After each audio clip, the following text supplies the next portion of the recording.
This is this year, next year, as well as next year. It's actually got a longer term 5-year forecast as well. 24, I think most commentators agree with what we've said, is going to be a pretty tough and flatline year, with looking to some positive growth in 2025, where with dropping inflation, growth levels of around 4 to 5% globally should actually be high enough to show actual growth. I think one of the worries is the situation in Europe, and in particularly in the UK, where growth is only forecast to be 1.1%. So pretty much flatlining and certainly below the level of inflation.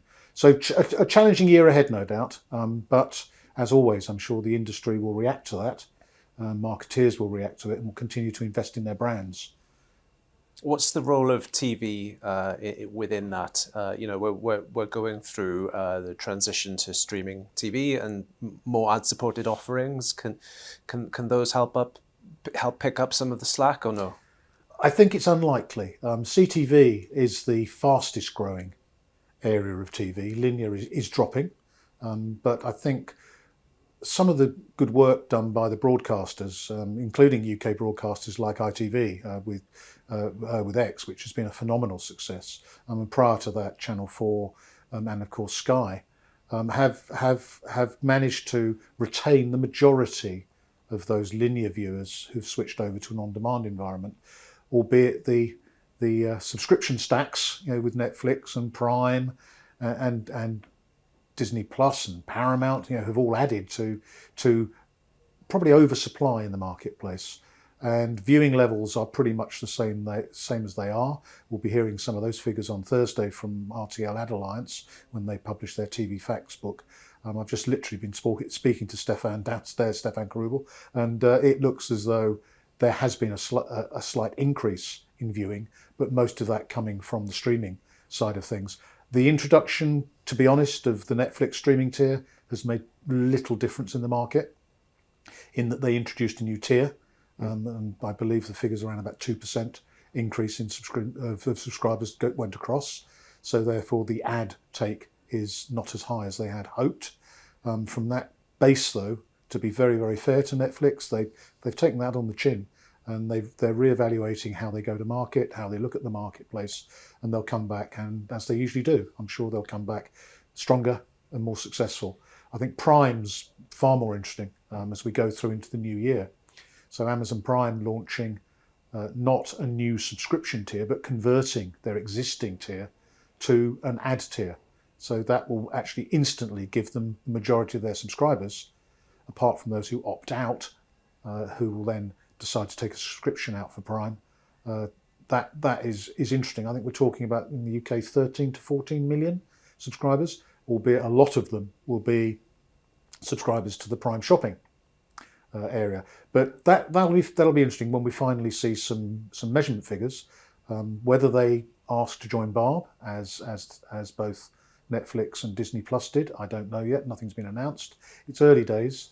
They're going to struggle, I think, in a tough year to pick up discretionary budget. But Amazon Prime has an extremely credible and very strong brand name, and I'm sure there'll be plenty of advertisers who will make some discretionary budget available to them. Interestingly, for me, though, I think this will be the first time that we can begin to look at the link between television exposure in brand building and also at the bottom of the funnel in terms of triggering performance or some form of reaction, whether that be a purchase or just an expression of interest, through their e-commerce practice. If Prime actually if Amazon link Prime to their e-commerce business, I think that's quite a tempting proposition. No real signs that that's emerging yet, but I wouldn't expect that to happen. It's a wishful think and hope for next year. The emergence of ad-supported tiers within SVOD environments was something that was much looked forward to by many in the industry. Has it turned out to be as appealing on the buy side as many had hoped? I don't think so, because we've had pressure on budget, and clients, the advertisers, are going through a very, very difficult period. What we've seen overall and what we're forecasting will happen is we will see a drop in linear television ad revenue. It will be equalled out by a slight increase in BVOD. There will be some increase in the hybrid SVOD and AVOD areas, but against premium video, and I think we need to be really clear about that, is we talk about television and digital. I think we need to talk about audio visual. We need to talk about premium video.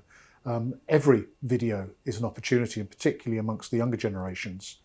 They don't differentiate between telly or online. It is a high quality production in a brand safe environment where they can watch content. I think one of the interesting things, and one of the reasons perhaps that the VOD, the SVOD in particular, hybrid area hasn't picked up the advertising that they might have expected to, is it's sold and managed through the old digital display pipes. It's not done in the same way that the broadcasters manage their TV ad expenditure in the UK, which is an extremely efficient and very well finely honed process of automation, which has been around for some years. So, if 2024 looks like being a year of flatter growth, let's put it that way, what is exciting you about the year ahead? I think the growth of retail media is probably the biggest one, which again is where I'm looking to see hopefully something coming from Prime in terms of the link into the Amazon e-commerce environment, but more generally across the piece. I think retail media will grow from a small base, but grow very rapidly.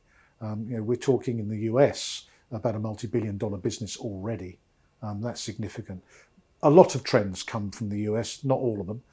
I think the other interesting thing will be, you mentioned earlier about the streaming. We go back to pre-COVID lockdown. We had the streaming wars, where they were going to be fighting to take audiences away from TV, from broadcasters. I don't think they've necessarily done that. I think actually there was massive oversupply in the marketplace, and we've seen the independent, fast people like Tubi and Pluto have been bought by broadcasters. You've got to give the broadcasters some credit. They've actually reacted in the last couple of years, and I think they've now got a very good balanced proposition across their live, catch-up, and on-demand services, and integrating out into further online partnerships. And I think really the watchword for 2024 will be collaboration and cooperation. I think for too long we've had a television against digital battle, which has been in the minds of some, but not in reality.